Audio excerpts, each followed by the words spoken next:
Ajakan vaksin dengan melibatkan pemuka agama dilakukan Kelurahan Romang Polong, Kabupaten Goa.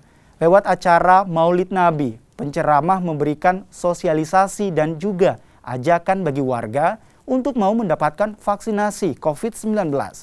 Ceramah agama dinilai salah satu cara agar warga, khususnya lansia, mau mengikuti program vaksinasi COVID-19.